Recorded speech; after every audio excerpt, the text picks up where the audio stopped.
नमस्कार। कानूनी बातें बताने वाले मेरे ये YouTube चैनल में आपका हार्दिक स्वागत है।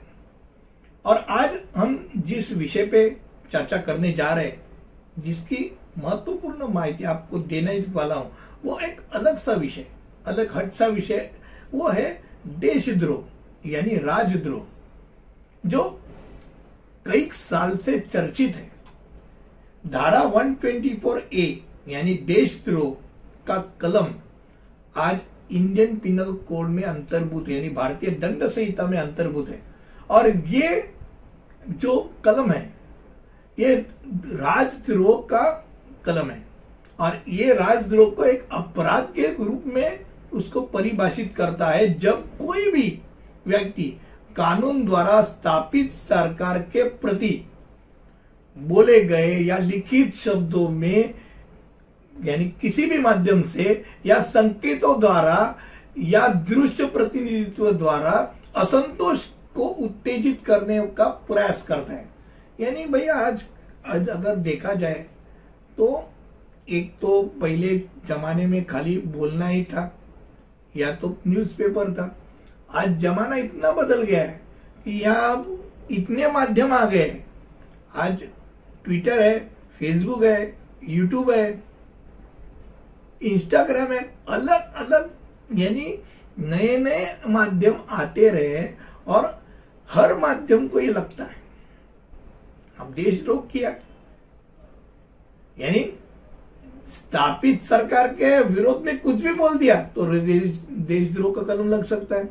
अब भारतीय दंड संहिता धारा 124A जो राजद्रोह से संबंधित है, उसका जन्म कब हुआ था? आपको ये जान के अचरज लगेगा कि हमारे भारत 1947 को जन्म हो गया। इस धारा 124A का जन्म 1870 में हुआ था, और 1870 में थॉमस बबिंगटन मैकले द्वारा इसको तैयार किया गया। और ये खास करके जब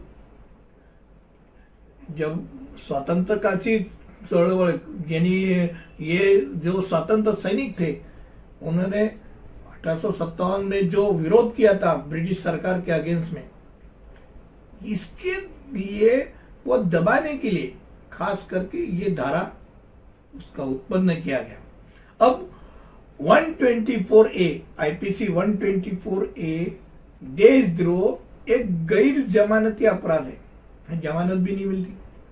अब सजा उसकी क्या है? तो आजीवन कारावास है और अधिक जुर्माना, या 3 साल अधिक जुर्माना या जुर्माना, ऐसे अलग अलग उनके ये रखे।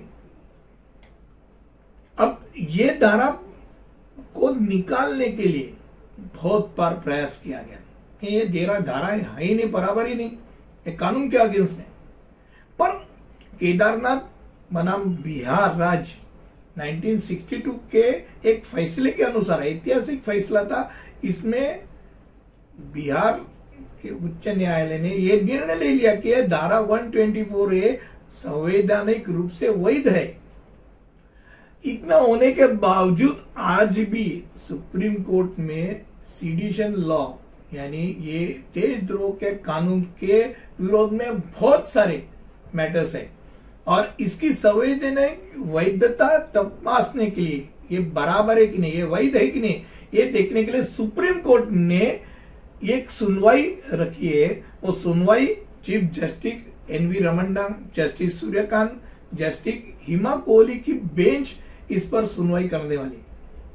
आपको एक बता दूं कि राजद्रोह कानून के बारे में सुप्रीम कोर्ट के अहम टिप्पणी कर दी थी, यानी सुप्रीम कोर्ट के जस्टिस एनवी रमन्ना, इन्होंने टिप्पणी की थी कि भाई 75 साल हो गए भारत को स्वतंत्र मिलके, अब इसकी जरूरत क्या है? ये कानून स्वतंत्रता आंदोलन को दबाने के लिए कर दिया था। इस कानून का इस्तेमाल महात्मा गांधी से लेकर बाल गंगाधर तिलक तक सबके ऊपर इसके खिलाफ लगाया था, इनके ऊपर ये थोप दिया था। अब आजादी के 75 साल के बाद भी इस कानून की जरूरत क्या है? अब जो सुप्रीम कोर्ट जब निकाल देगा तब निकाल देवे। पर आज इसका स्वरूप बहुत बार ऐसा होता है कि केंद्र सरकार में एक पक्ष रहता है, राज्य सरकार की और दूसरा पक्ष रहता है।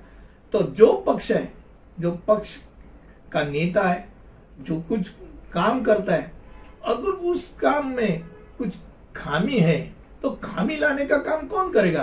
तो विरोधी पक्ष वाले करेंगे। तो विरोधी पक्ष का नेता या तो उसके जो कार्यकर्ते वो क्या कर रहे हैं? वो राजद्रोह कर रहे हैं क्या? वो देशद्रोह कर रहे हैं क्या? क्या ये हमारा डेमोक्रेटिक कंट्री करके हम बोलते हैं, इसमें हम किसी के ऊपर अगर कानून के दायरे में रहते हुए अगर विरोध करना चाहते हैं तो विरोध कर सकते हैं ना। पर अगर ये कानून लगाना चालू करे तो विरोध ही नहीं कर पाएंगे।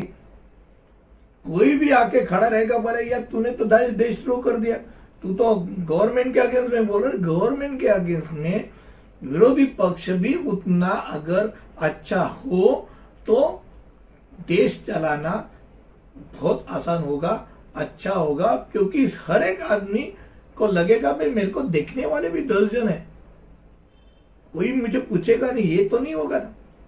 तो ये बहुत बार होता है जब अलग अलग पक्ष में केंद्र सरकार और राज्य सरकार अलग अलग पक्षों के हाथ में होता है, तब एक दूसरे के ऊपर वो उंगलियां दिखाते रहते हैं। भाई ये तो हमारे ऊपर अलग अलग डाल रहे, ईडी डाल रहे, सीबीआई डाल रहे। वो केंद्र सरकार के लोग भी बोलते हैं कि हमारे कार्यकर्ता के ऊपर ये राज्य सरकार पुलिस का इस्तेमाल कर रहे हैं, ये बहुत गैर कानूनी है।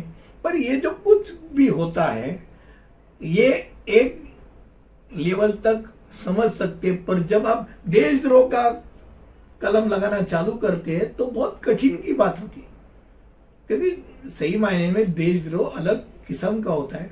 आतंकवादी हो तो अलग बात है, आतंकवादी हो तो अलग ही बात है, पर जब ये इस्तेमाल राजनीतिक स्वरूप में किया जाता है तो बहुत कठिन बात होती है। मुझे लगता है देशद्रोह इसके बारे में, ये कानून क्या है इसके बारे में, और ये कानून कब हुआ था, इसका आज का हाल क्या है, ये सब आपको बताने के लिए आज का ये वीडियो मैंने बनाया। ये वीडियो आपको 100% अच्छा लगा रहेगा। उसमें अलग सी इंफॉर्मेशन दिए। अगर हर सी इंफॉर्मेशन आपको अच्छी लगी तो आप लाइक, शेयर और सब्सक्राइब करने के लिए मत भूलिए, और इंस्टा पेज को फॉलो करने के लिए मत भूलिए, और कमेंट सेक्शन में नए नए ऐसे टॉपिक बताते रखिए, यानी मैं उसके ऊपर आपके सामने इसके बारे में इंफॉर्मेशन लाते रहूंगा। और अगले ऐसे ही किसी हट से विषय को लेकर आपसे जब चालू ही रहेगी, कानूनी बातचीत चालू ही रहेगी। अगला वीडियो तक हम यहीं रुकेंगे, तब तक के लिए जय हिंद, अलविदा।